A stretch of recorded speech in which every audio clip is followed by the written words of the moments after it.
Cativar a equipe de trabalho está entre as suas prioridades como chefe? Olha, para muitos, o sucesso de um negócio está diretamente ligado às relações produtivas no ambiente corporativo, entre os gestores e os funcionários. Mas qual será a regra? Qual será a maneira de engajar realmente uma equipe? Como ser o líder dessa equipe? Como ser um bom chefe? Para falar sobre isso, a gente conversa agora com a professora da Faculdade de Recursos Humanos do Senac de Porto Alegre, a Alessandra Gonzaga. Alessandra, seja muito bem-vinda. Boa noite. Bom, Alessandra, hoje em dia, uma das grandes reclamações das empresas é: eu não consigo segurar o meu funcionário, eu não consigo manter o meu funcionário, eu não sei mais o que fazer para convencê-lo a não trocar rapidamente, né? A gente não está falando nem só da geração Y, nós estamos falando do mundo corporativo em geral. Para isso, é preciso um bom líder.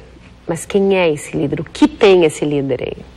Olha, Sara, eu tenho a impressão assim que a alta rotatividade hoje em dia é uma coisa que a gente estuda bastante no curso de Recursos Humanos. O pessoal lida justamente com gestão de pessoas, né?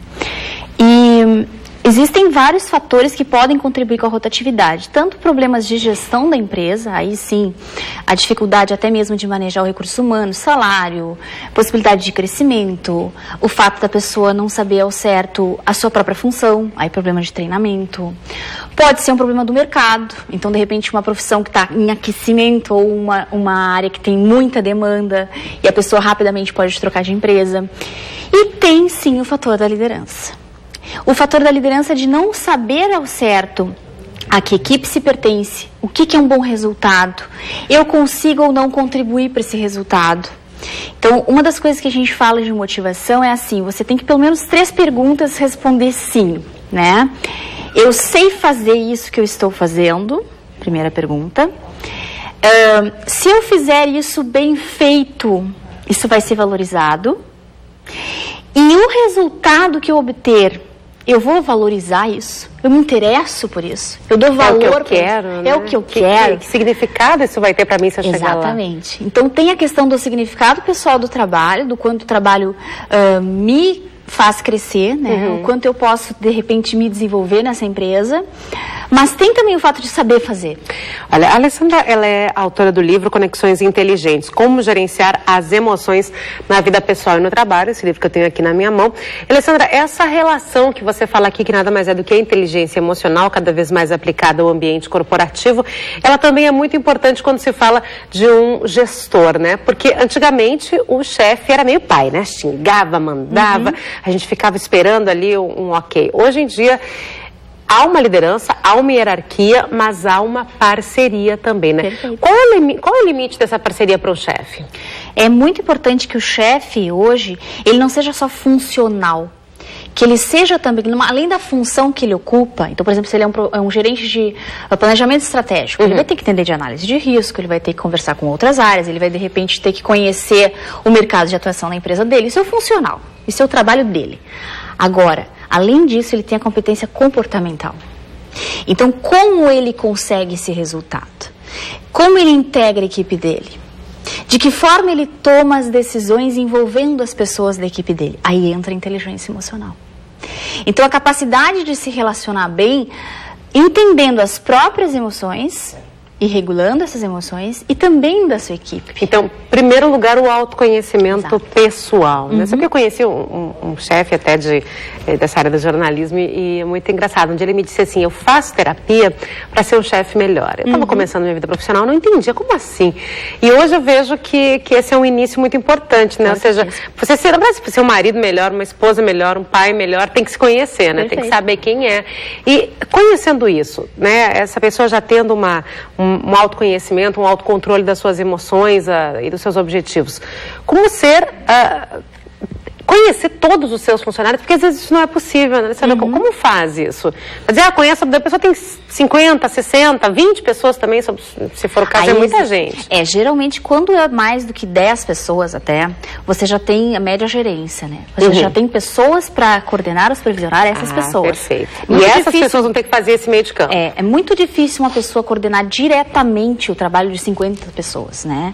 Ela vai estar ali, vai ter turnos, vai ter supervisores, vai ter alguma média gerência no meio do caminho. Então, a partir de 10 pessoas já começa a ficar complicado.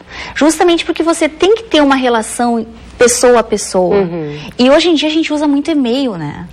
Só que daí você fica com aquilo de passa uma mensagem, você não sabe se o outro recebeu, se respondeu lendo tudo, se não respondeu por falta de tempo porque não gostou. Então fica muito mal entendido. Então, vamos fazer esse inverso, rapidinho, pra gente ter essa resposta.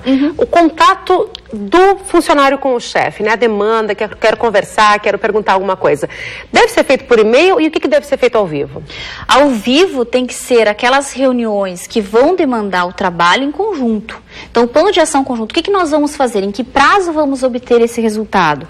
O que precisamos, de fato, atingir? Em que ritmo? Isso tem que ser pessoalmente. Você estabelece uma vez. Depois, no monitoramento daquilo que você combinou, ok, um e-mail. E a gente diz muito, até no Senac a gente fez uma pauta uma vez sobre isso, como se comunicar de uma forma mais assertiva, mais educada. Porque a gente está muito com os tablets, né, os celulares rápidos, assim, e você manda um torpedo. Só que o torpedo se manda para assunto curto, né? E para alguém que já tem alguma intimidade, né? Porque assunto a falta de sensibilidade das redes sociais é muito perigosa, né? Exatamente. Então, às vezes, um assunto super importante, o cara vai lá e manda um torpedo pro chefe, o que ele acha que tem que fazer. Não dá. Então, a informalidade não pode ser a tal ponto que você não entenda direito qual é a sua função, a sua tarefa. E, claro, o coleguismo, o fato da gente querer se comunicar, de trabalhar mais em equipe, foi esse tempo daquela hierarquia tão rígida, né? Então, o chefe, ele existe para estabelecer um ritmo para atingir um resultado comum. Então, quanto mais ele dividir essas tarefas, melhor, mas tem que ser claro, tem que ser assertivo, não pode ficar confuso. Pior chefe é aquele que te deixa, mas o que eu tenho que fazer?